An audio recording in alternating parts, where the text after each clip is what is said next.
So matapos nga pong manalo ni General Casimero mga idol noong Sabado sa bansang Japan kontra kay Luis Neri, ay hindi nga po napigilan ng mga taga-suporta na magkapatid na Casimero Brothers na banatan ang dalawang sports analyst na sina Attorney Ed Tolentino at JM Siasa tungkol sa naging prediksyon ng dalawa bago maganap ang laban ni General Casimero noong Sabado kay Luis Neri sa Aichi Sky Expo Japan.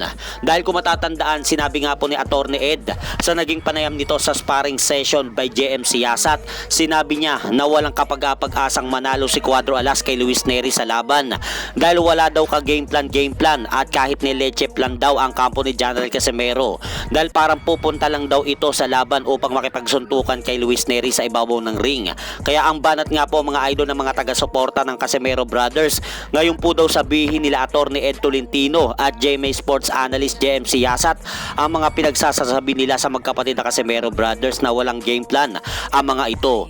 Pero sa naging panayam po ni Attorney Ed Tolentino mga idol sa kanyang YouTube channel, sinabi nito na pumabor daw para kay Cuadro Alas ang nangyaring pag-overweight ni Luis Neri sa weigh-in nila dahil pigang-piga daw si Luis Neri.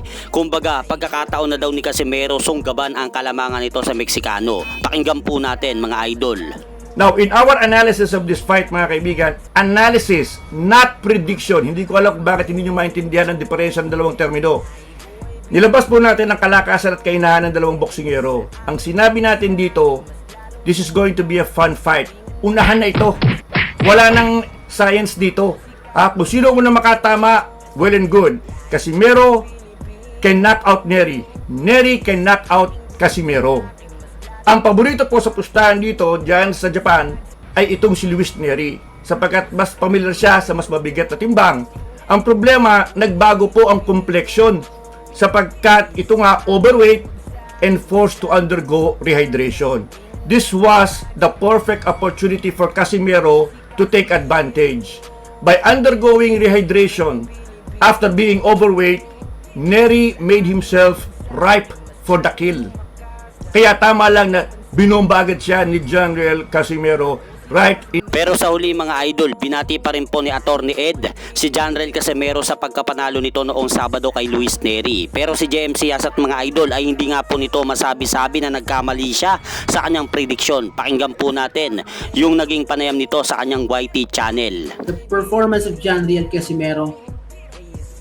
Let's say, have you seen flashes of his vintage form in this fight? I mean, if you're going to ask me, there were flashes of brilliance, definitely. Like I said, we cannot take that away from him, right? But did he look like as the like the prime General Casimero? I don't think so. Kasi eto na naman tayo. Sasabihin ko nga, 'di ba? Exactly how we predicted. Ako, sabi ko, verbatimly, sabi ko, after 3 to 4 rounds, duduwal-duwal na yan. Ano ba nangyari kanina, di ba? After round 3, duduwal naman na talaga.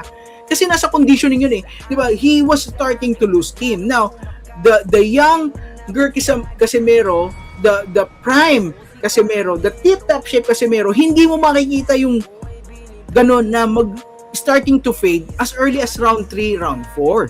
Okay? But yung kanyang flashes of brilliance, the way, he placed those shots, yung kanyang power, andun yun, we have to give him that.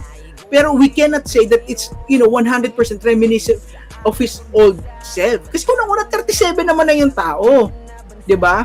Tapos yung coach niya, wala naman na ituturong bago sa kanya yan. Wala na rin naman siyang strength and conditioning coach. Wala na siyang memo. How can we... So yun po mga idol, narinig niyo po yung sinabi ni GMA Sports Analyst JM Siyasa tungkol sa naging reaksyon nito sa laban ni General Casimero. Pero sa tingin ko dito mga idol, nahihiya lang po itong sabihin na nagkamali siya sa kanyang prediksyon sa magkapatid na Casimero Brothers. At hanggang dito na lang po muna ang aking update sa mga ganapan sa mundo ng boxing. At syempre mga idol, huwag nyo rin pong kalimutan, pakisuportahan nyo naman po muna ng ating munting channel. Maraming salamat po.